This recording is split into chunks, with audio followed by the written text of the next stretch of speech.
All right, this is Dr. Devin Shea from Aligned Life Chiropractic and Wellness. Today, I'm really excited to be able to go through our Creating Space to Thrive.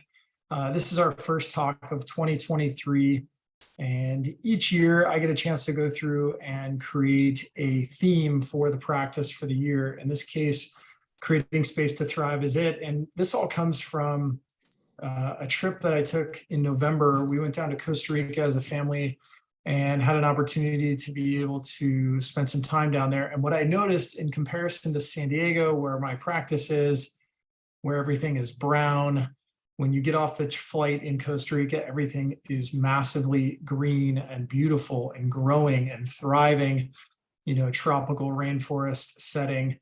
And I looked around at the plants and I made the comment to my wife, I was like, wow, it's incredible. Seems like every kind of plant grows here really well. I wonder what it is about this environment that makes everything work so well and is so healthy. And the next thought in my mind was, man, I really wish that I could do this for my patients, in that helping them to create an environment where no matter what was going on in their life, they could always be thriving. And accordingly, this theme came out of that.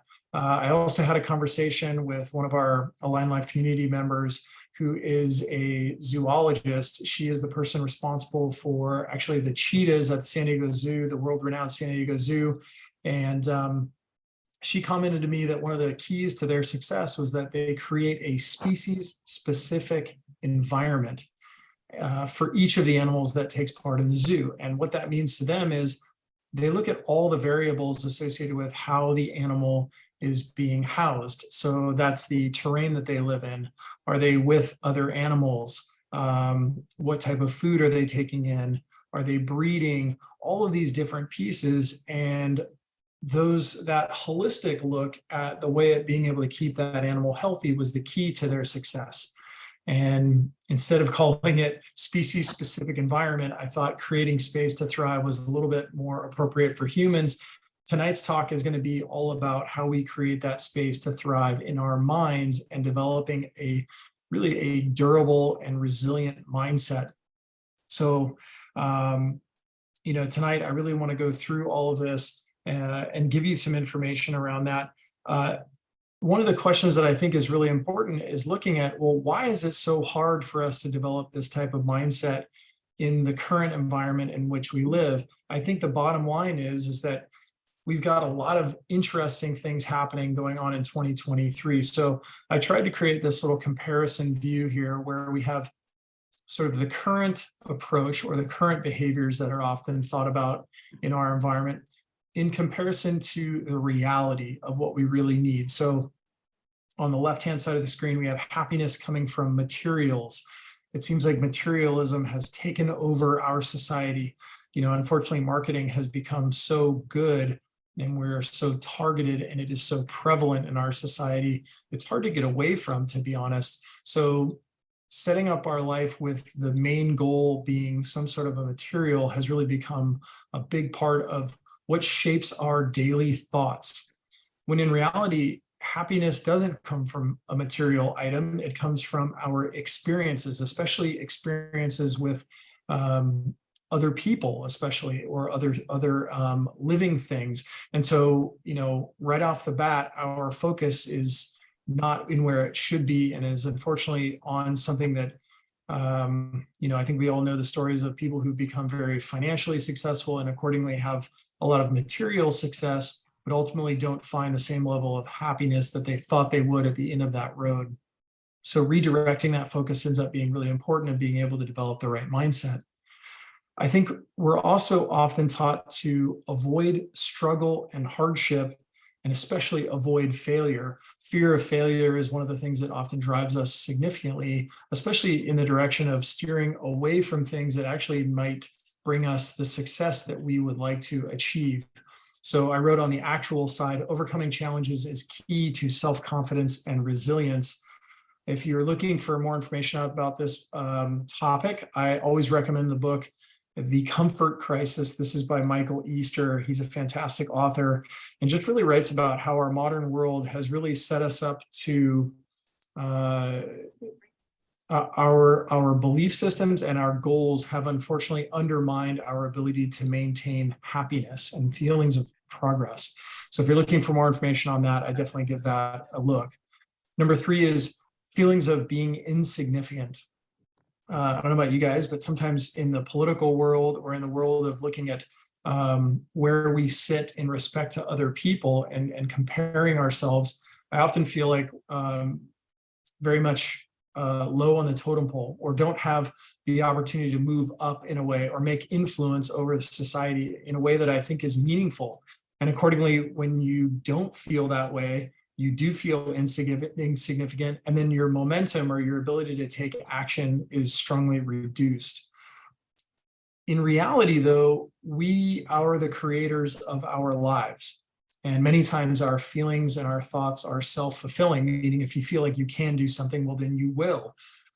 So stopping those feelings of insignificance and really developing a mindset of, look, I have this incredible opportunity each day to present myself to the world in the way that I see fit.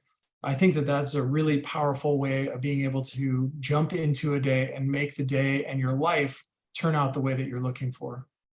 Number 4, we focus on surface level interactions. So a great example of this would be like social media.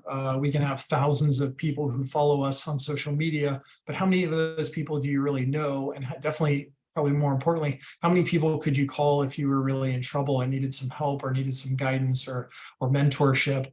In contrast, I think what really makes people happy is having deep connections with other people. So, sitting on a regular basis, having, many minute or at least, hour-long conversations with people on a regular basis, I think that gives us that sense of connection and belonging, which is really what our minds need in order to be able to feel like we have stability. One of the 6 human needs is certainty, and certainty in our relationships ends up being really important. So that's one of the ways that we can create it. Number 5, a feeling that we always lack something. I think this goes back to the idea of materialism and marketing and so forth. No matter what level we achieve, we always have a tendency to sort of look at what we don't have rather than what we do. We have expectations in comparison to appreciation is another way of thinking of that. So one of the mindsets that I had as one of my goals last year was to think about how I have everything I need in the moment right now to be content. And I think that that's a really good way to be able to, have space in your mind that's going to be very healthy and successful. So if this is the current reality that we are living in, let's talk about what we can do about this to move forward. So I believe that the default state of a human mind is positive. So if you take that choice, then you will have the ability to be able to develop this. And the reason why I think this is true is because the default state of a human body is healthy. And we know this because our bodies are constantly working to try to develop this homeostasis, or what can be considered as balance in the body. So in our minds, it's the same way. So the default state of a human mind would be a positive mindset. We know physiologically, like in the way that your body functions, positive thoughts actually push you in the direction of health and vitality. Negative thoughts, on the other hand, push us towards sickness, disease, and injury. So how you think will impact the way that your body is going to function. I know this sounds a little woo-woo, but if you look at the science on this, this is heavily supported in the research. So for you, what I encourage you to do is make a choice. It's up to you. You can believe that you are the creator of your life. You can believe that your natural default state is to be positive, and accordingly, you will naturally express more of these positive behaviors. Otherwise, again, I think it can be self-fulfilling going in both directions, positive or negative. So really think about that, make a conscious choice around this. All right, so let's talk about progress.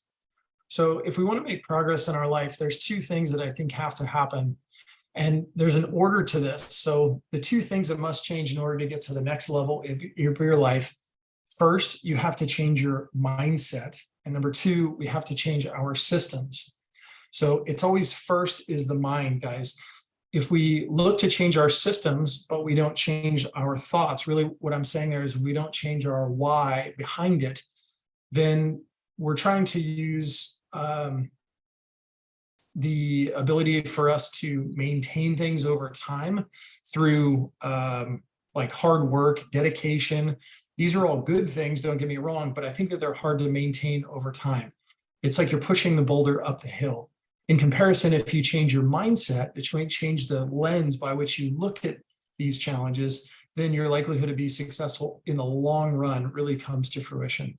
So think about this as you move forward. Today, we're going to be talking all about developing your mind.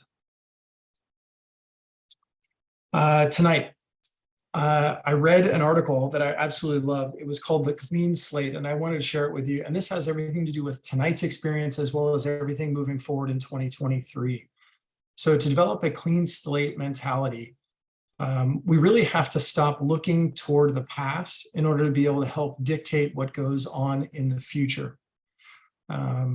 It's easy for us to look at our past successes and failures and to believe that what's going on previously will be how things should go moving forward. When in reality, it's probably more likely that things are going to change, right? They always say, the only constant is change. So if we can wipe clean the things that have happened to us previously, and most importantly, forgive ourselves if we've had struggles or challenges, maybe we haven't been able to overcome things in the past. If we can truly forgive ourselves for those discretions and to wipe clean that slate, then use that to move forward with an open mind and open to possibilities and open to opportunities in the future, then our likelihood of being able to develop new habits and new behaviors for the future, I really think comes to fruition. So for tonight and for everything else that we speak about, as well as for looking at your 2023, I'd really love for you to look at this as a clean slate. And this is a new chance for you to be able to create the life that you truly deserve. So next, I want to talk about 6 strategies that I find that are really helpful in developing a durable mindset and one that can really take on anything. The first is creating a compelling future. Guys, your future and what you think of it is if you were a sprinter and you were going to push off the blocks and move out in like a really fast way, this is like the blocks. It is the momentum builder that comes from having something that you're hopeful for achieving in the future. I think during the pandemic and so forth, our massive uncertainty around what the future was going to look like made it really hard for people to feel like they had hope. And accordingly, it was difficult for us to take action around really developing a plan and then really putting into fruition things that would help us to achieve those long-term plans. And accordingly, the majority of people that I speak to over the last few years that have sat in those consultation room chairs and I've had discussions with, they've really struggled in this department. And I get it because, we set our goals at the beginning of 2020, and then all of a sudden everything was just completely ripped away from us. There was really often, for many people, no real hope unless they took massive different action of being able to achieve their goals. And they felt like they were insignificant. Like I talked about earlier, they felt like there was a lack of control ultimately. And that lack of control led to apathy. And a lot of times people were disengaging from what was going on in the world. So I think for 2023, it's really important that we start thinking about who we want to become and then start aligning our daily behaviors with that long-term vision. Because guys, that's ultimately what the definition in my mind of living an aligned life is all about. It's a state of being in total responsibility for your life and in your health.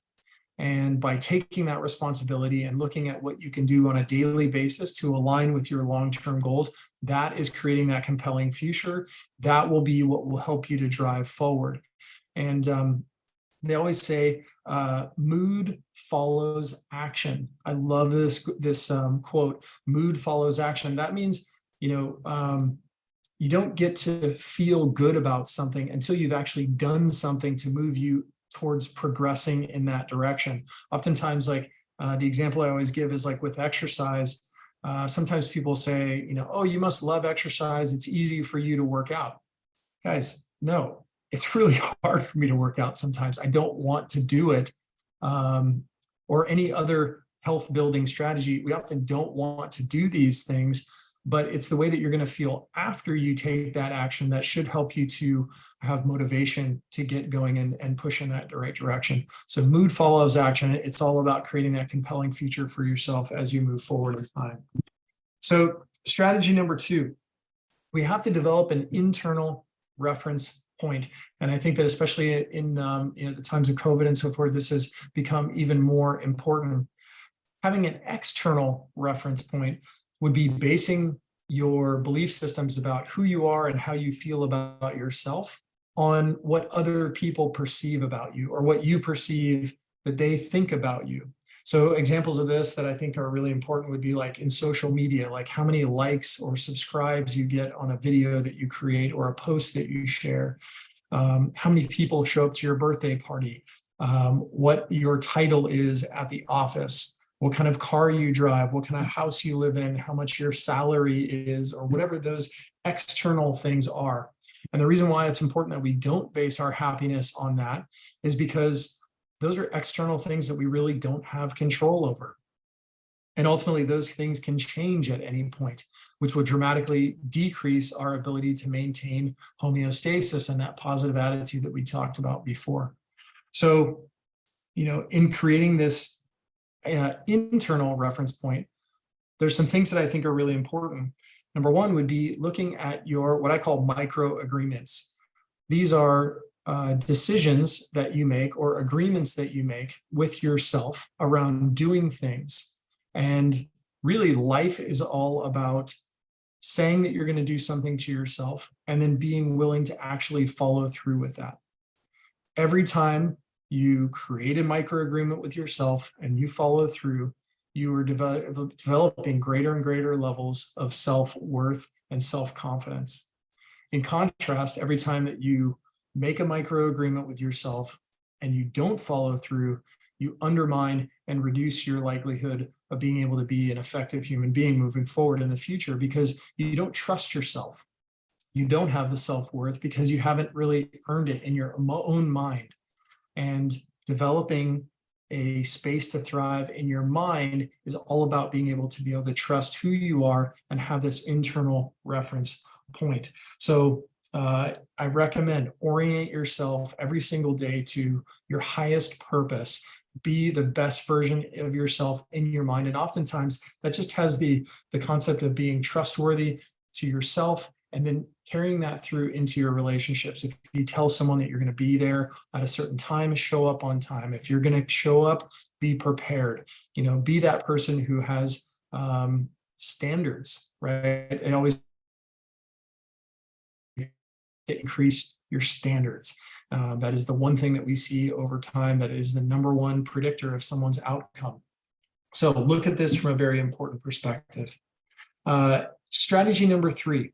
I think it's really important that we try to establish priorities when we go about being able to create a healthy mindset. Otherwise, we fall into the trap of what I call like the shiny object syndrome, which is, these days, just about everything is very shiny and exciting. There's so many things on the market that are new trends, the season changes, and now, the clothes that we wear are different, or the types of interior design spaces that we have are different, or the color schemes are different, or shoe manufacturers change up the brands on us, or things of this nature, which always make it so that we feel like we're acting from behind. And if we follow those shiny objects rather than staying focused on what we believe to be our highest priorities, then it can be a really frustrating experience. And it opens us up to this massive level of instability and uncertainty. So some steps that I think are really important would be to write out a prioritized list of the things that we think are priorities for ourselves. So for examples of this, things like your family, your health, your financial stability, maybe spirituality. And then once you've established this list, what I'd like you to do is go back and write a number next to these based upon the highest level of priority being number 1, all the way down, moving forward in numbers. And if you do this correctly, all that will do is it will increase your ability to be congruent in your life and how you use your time. It'll prioritize the way that you use your time to be effective. and it'll help you, avoid all the things that we do when we aren't following our priorities. So this is like, impulse buying, eating fast food, binge drinking, gambling, missing workouts, missing adjustments. It's essentially breaking micro agreements with ourselves all the time. So to avoid doing this, establish that list of priorities, use this as a lens to make decisions around, especially buying decisions and so forth. And you'll find that you'll be much more happy and have a positive mindset. Strategy number 4, let's talk about goal setting. So guys, this is one of my favorite ones. This is one that I literally start in the month of November, and we go through November, December, and January developing goals for all the different areas of my life, whether this is in my business, whether this is personally, or this is whether in my family or in my friends. A lack of certainty in goals has led many people to not set goals just because they don't want to have the fear of failure. Fear of failure is one of the major things that keeps people from doing things that they should. And the reason why I think this is super important, especially since we've gone through the pandemic in the last few years, is your intention protects your mindset. I'll say that again. Your intention protects your mindset.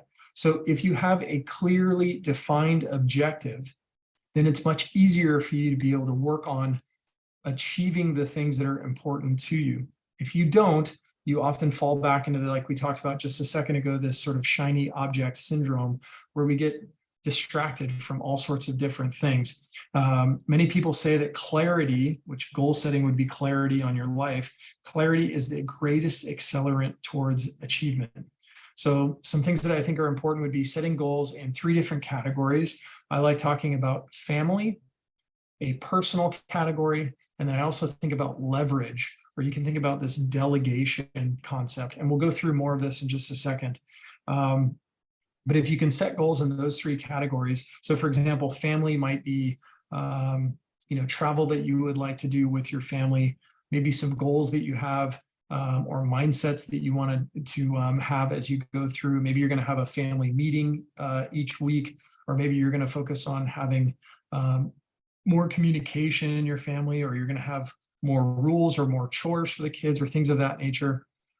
Your personal goals may be things about your physical health. It might be a mindset for yourself.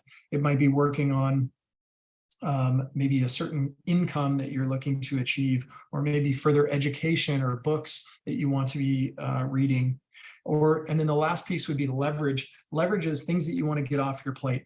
It's the things that you feel like you can delegate to someone else or some other company or project that will help you to be able to stay in your lane and use your time effectively. So set some goals, gain some clarity, and then really be able to gain an opportunity to be successful for this 2023 season.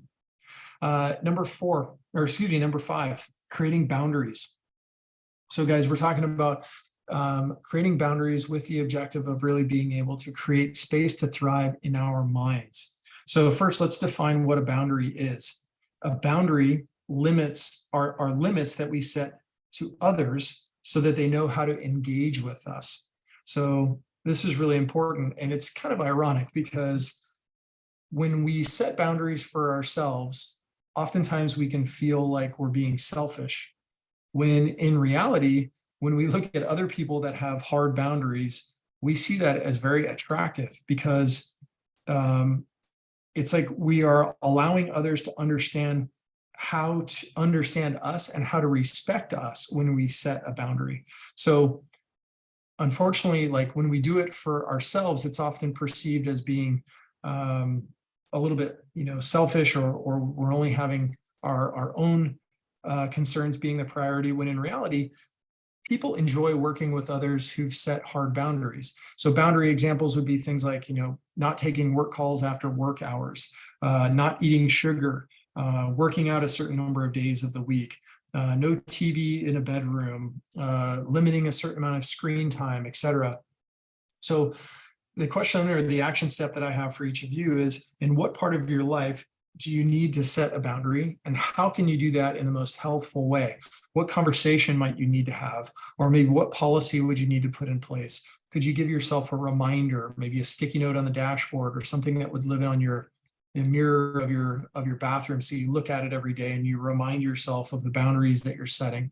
Are there people in your life that you need to set boundaries from?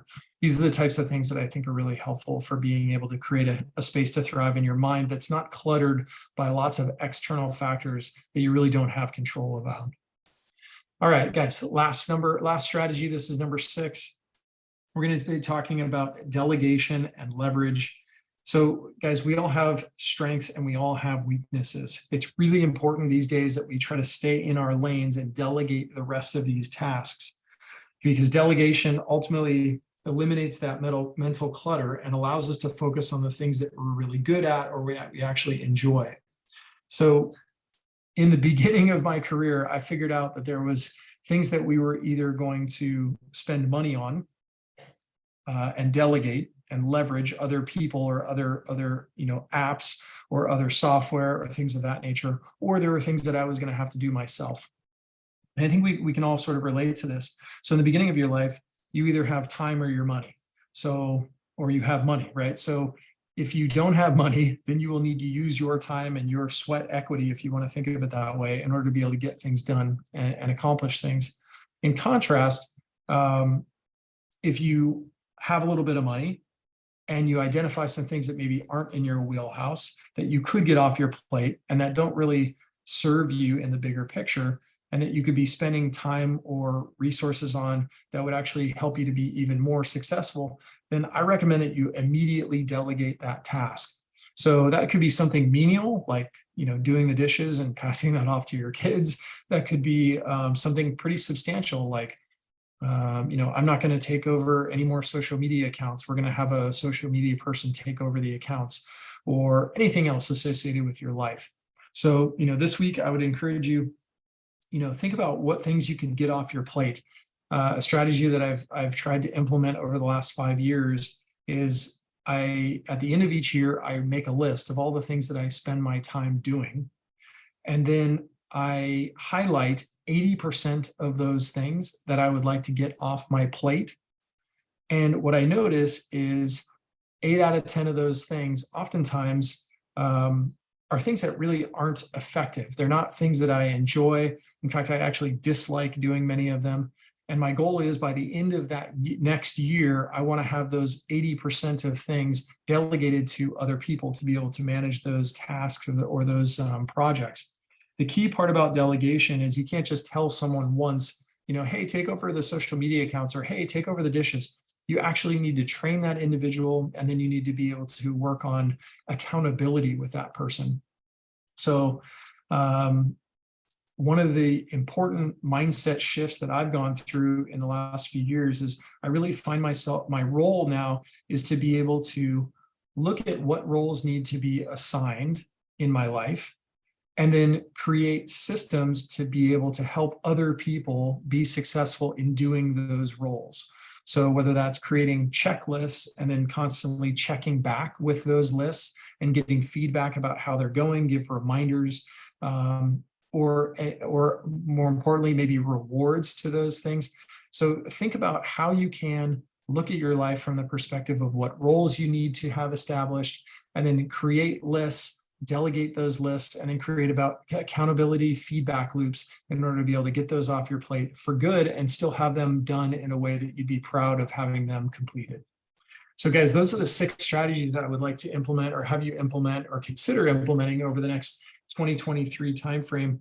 Last step that I want to go through are just some daily behaviors that I think are really going to help you to be successful in developing the mindset that you're looking for in order to thrive this next year. Number 1, quit and/or limit social media. So guys, I think it was March of this last year, 2022, I decided I was going to be coming off social media entirely. And I've done that, and it was very, very successful for me. Mentally, this was not a space that I was doing well in. I was spending an extraordinarily large amount of time checking in, looking at things that I really didn't care about or that weren't relevant to my life. My priorities seemed to be out of whack. I was not in congruence with the way I was using my time. And this ended up being just a big energy suck in a lot of respects. So I know for some people, they use it in a very healthful way. They get a chance to look at pictures of their friends and family, and they get to interact with people that they love. And if you have the relationship with social media that's what it's like, then by all means, continue that type of behavior. But if you notice that you're spending a lot of time scrolling, or you're looking at things kind of going down negative rabbit holes that, maybe interfere with having a positive mindset, I would definitely recommend trying to limit that screen time for social media. The second one is a power hour. And what I mean by this is, if you're a morning person, this should be done in the morning. If you're a night owl, then this should be done in the evening. Take an hour before people interact with you, or at the end of the day when you're done interacting with people, and do the things that matter most to you, that fill your bucket. You can't fill up other people's buckets all day long with your energy and your time and your focus unless your bucket is full. So whether that's doing your postural exercises, or maybe you're doing some sort of listening to a podcast or an audiobook that's inspiring, or listening to some really great music that you enjoy listening to, meditation, taking your supplements, exercise, yoga. These are all the things that you want to fit into your life. I recommend doing these all at one time so that you get this really effective 1 hour period out of the day without distraction. So let your family know, hey, look, between the hours of 5 and 6 a.m., I'm not available. I'm going to be doing my power hour. Or between 9 and 10 p.m., this is my power hour. I need my time to recharge so that I can be ready to go for the next day. So I think that's a really, really powerful one for your ability to maintain your mindset. Number 3, review those goals and vision boards. Guys, I'll give you an example of one of the vision boards that we created for my family. I'm just sharing my screen here, guys, so bear with me. So this is the vision board that we created for one of my sons. It has personal growth, financial goals, and physical goals. It has pictures of what he wants to achieve, and then the descriptions that are here. And then what he does is he goes in and he has this in 18 by 24 format. And it's taped up on the mirror in his bathroom. And that's where we have everyone's for our family. We look at these goals every day, and then we review them quarterly. At the end of the year, we do a big end of the year review, and then we create our goals for the next year. And these are posters that are created on the free app Canva, canva.com, Canva. You can go on there and create something and have it printed at Kinko's. I think it's like $20 to have the print done. I promise you, it'll be the best $20 that you would spend, and it will really help you to maintain a healthy mindset and give you that compelling future that we talked about from the beginning of our discussion this evening. Number 5, practice gratitude. So, in comparison to expectations, we want to have appreciation.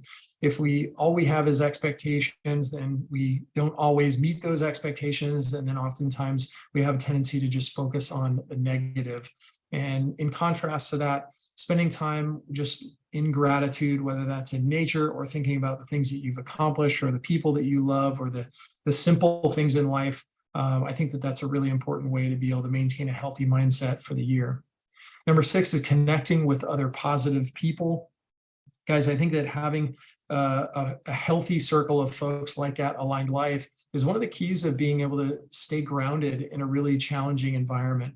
So if you notice that the people that you're hanging out with are really negative, or when you leave the interaction with them, you just don't feel clean, it's almost like you feel dirty, then those are really good ways to understand that you probably need to change up those friends. Be okay with setting the boundaries like we talked about, only spend a certain amount of time with those people, or completely move them out of your life and find a new circle of folks that are more aligned with who you want to become.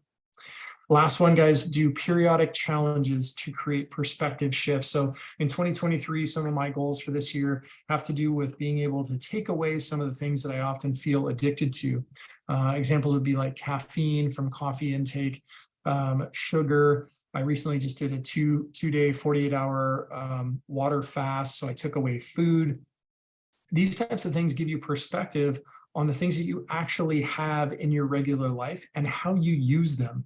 So I can tell you with great certainty, after not eating for 2 days, I was incredibly grateful to just have food on my plate again, which prior to the experience, I really had lost that gratitude for that type of thing in my life on a regular basis. And that's not a guaranteed thing. So I should be more grateful for those. I think if you find that you do these challenges regularly, it will give you that sense of gratitude and connection, especially if you do them with other people. I did the fast with my wife and some of my friends, and it was great to be able to connect with them on that level. And oftentimes it introduces new concepts, new behaviors, new talking points to be able to have things to discuss with them, because otherwise lifetime sometimes gets a little stale. So being able to have new things to talk about, new perspectives, I think that this is a really great way to be able to develop that mindset. So guys, this year, 2023, remember, take a clean slate approach to your life this year. Develop boundaries, create that compelling future, work on creating that power hour, and really think about, what does it look like for me to be successful this year? And what are the daily behaviors that I need to implement in order to be able to help me achieve that? If you're struggling from a mental health perspective, I strongly suggest reaching out to someone, a therapist, a psychologist, psychiatrist. Get help in that respect. Lean on your friend circle, lean on your healthy community over at Align Life. And I look forward to working with you this year on creating space to thrive. Thanks so much for listening. And I hope you guys got some really good information out of this, a little bit of inspiration, a little bit of direction. Take care. Have a great rest of your day.